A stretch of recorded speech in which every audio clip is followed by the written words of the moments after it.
What's up, guys? We're here with JT. He got 5th place at the Dartmouth Regionals. The GOAT. What did you play today? I played live twin Spright runick. First question is why? Why'd you choose this deck? Because I am incapable of making good decisions. Pulled some multi blues, I think. Only real reason to justify that. But anyways, So he's the GOAT. The real reason that I played this smorgasbord of cards is because I wanted to play runick, but I felt that the Naturia engine was not explosive enough. Like, it was just too easy to stop, like, because your end boards are putting up like one interruption with Baron. You might get lucky and be able to do Nat Beast stuff, but then you're playing into Nib. And yeah, so like I wanted something that could go more wide. Makes sense to me. It wasn't like such a coin flip against the runick mirrors. That makes sense. Because like you're kind of just hoping that your opponent doesn't go Naturia Beast on you, or you instantly lose if you're playing the Naturia version, because they've probably got a runick card to back up if you try and exit on them or whatever. So anyway. Any shows you want to give today? Yes. Shout out to East Coast Games. Best team. Shout out to my buddy Josh for getting the big W. Shout out to my wife and kids for coming to Halifax with me and having a great weekend and for supporting me enough to come here. And yeah. Well, don't forget to like, comment, subscribe, and let's show us what you got. All right. So for the live twin package, playing 3 blue and 1 of each of the red ones. This is the best one to draw because the way that the line works is that you go into you get the extra draw on your turn, but you don't want too many of them because the only one that's an extender is this one, but it also doesn't do anything on its own, so it's better to just get off this and have it in the graveyard. And then I also played 3 of the searchers just to have more chance of opening one of these 7 cards. It's like 55% or something, so Makes sense to me. decent. It's like a decent number without having a huge chance of opening multiple. And then for the Spright package, played 2 blue, 2 jet, 1 red, 1 carrot. And for some other Spright cards, played Double Cross, Smashers, and 1 starter. So you may be wondering why I'm only playing 1 starter. I know he is. But the reality is that like this is not primarily a Spright deck because like you don't have ways to recur these guys. I'm not playing like some summoner or whatever. These are really just like extenders, and you want to see more runick cards than anything else. So if you're playing too many copies of these, like I consider all these the same card, then you're going to draw multiples, and that's actually not good because then you have less chance of drawing runicks.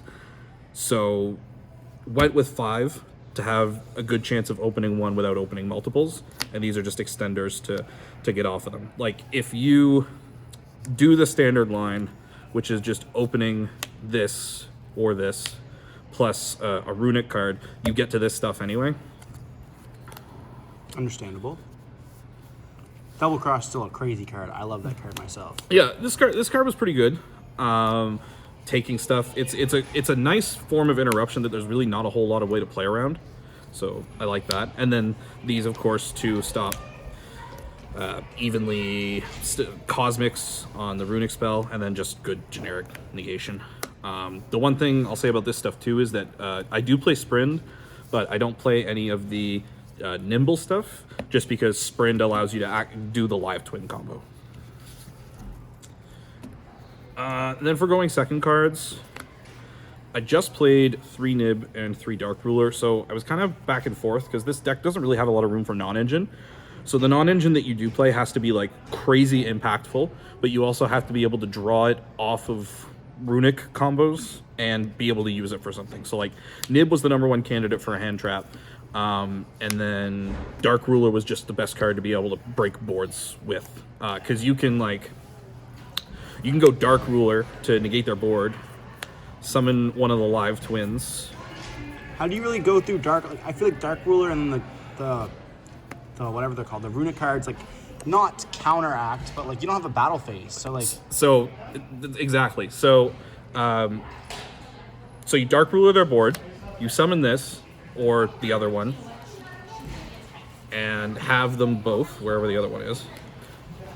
You make Gigantic, attack into something, and then Zeus, main phase 2, and then you use a Runick card, and you link it into Muckracker, then revive one of them, and Go for the link place. keep going. Okay, I see that.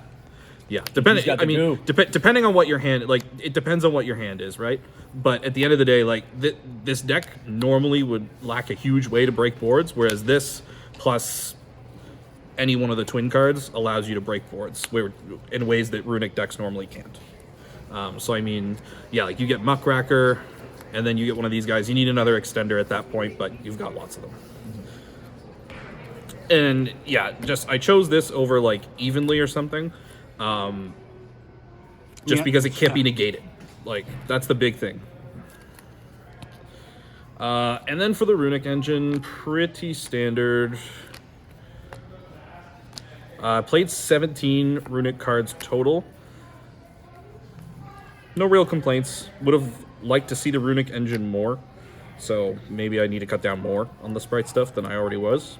But otherwise, I want to mention that, for people who in the comment section of my other videos go like, all the Runick cards don't look the same, tell me they don't. They're all yellow, bro. Like, other than Tip. They all look the same. So that's the main deck, 42.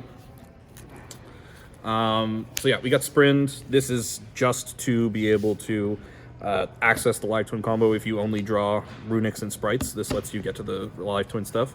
Abomination, this card is crazy because it's a fiend. And it allows you to, it's like a boss monster that you can climb up into with just a Live Twin card. Like just Live Twin and Runick stuff.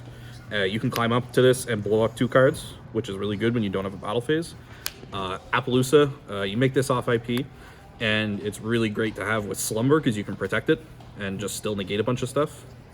IP, you link up into either Appaloosa, Abomination, or I also play the Link 4 Live Twin to make, like, when you're going first and you only have, like, and you only are able to climb into links, you don't have any of the Spright stuff, so you don't Gigantic. You can make this so that it gives you an interruption and a draw in your opponent's turn. And also, like, with these Runick decks, like, you need to have something big to threaten the game with once you're actually starting to get into a simplified game state and have a battle phase. So that's what these two are really for, to just have a big body to threaten. And it's nice that this is an extra piece of removal if it ends up in the graveyard too. So Zeus, like I already mentioned, only two Hugin. I don't play Gary, and I don't play the third Hugin because you're playing Link monsters. Your extra monster zone is pretty often occupied, so you really don't need more than 2 of these most of the time because you can't like use the Runick cards to protect you like you would in another deck, like maybe the Nishuria deck. So really, you just want 2 of these, one to have to search and one to summon as an extender later on. 2 Gigantic. 2 of each of the twins, and then Muckracker.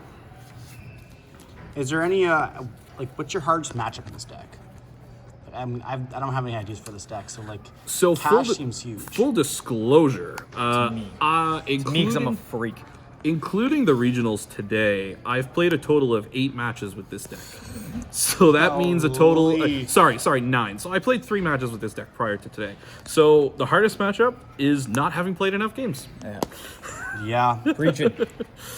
Okay, so for the side, 3 evenly, just to have some way to go second and clear big boards, and then let the Runick cards simplify the game state from there. 3 Cosmics for trap decks and for Runick mirrors, because getting, like, just using this to target Fountain, like, will win you the mirror. 3 Ash Blossom, FTK against Branded, and just good to side in against other decks. Ban Ash, please. Just highlighting the ultra. Okay, the other one's in the mail. 3 Gamma Seal, just good against towers strategies and for clearing random monsters. And 3 D Barrier to have something to side going first. Is there anything you would change in the side deck, or you think this is perfect? Worked out. I mean, I know a lot of players are playing like the new kaijus. Do you think that's like going to be the new, The new Kaijus? like not the new kaijus, but like people are now playing kaijus pretty consistently? Oh, yeah, and I mean, that's another reason that I wanted to play, like, a more go-wide strategy with Runick, because, like, if you just put up Baron, like, it gets kaiju'd, or they like interact with it once and it's gone. Whereas like playing this Spright stuff, it allowed me to with the same number of cards put up multiple interruptions. And like for runick mirrors, like a lot of people just kind of like put up a boss monster, hope it sticks, and just like do like one thing at a time. Whereas like the way that you beat the mirror in runick is just by putting up a ton of bodies. So like if you end your board with like, I don't know, something like this maybe against the mirror, You're not gonna like win. they can't clear this because they're only interacting with like one or two of your threats a turn, depending on what it is they have, and then you still have your runick cards to back up all this. So like the way that you beat runick, regardless of what deck you're playing, is to go wide, and the Dechuria deck does not do that. So that's what I didn't want to do. Fair enough. Well, it worked out for you. You know, you did get 5th place, so congratulations on that, and I hope to see you again next time. Thanks.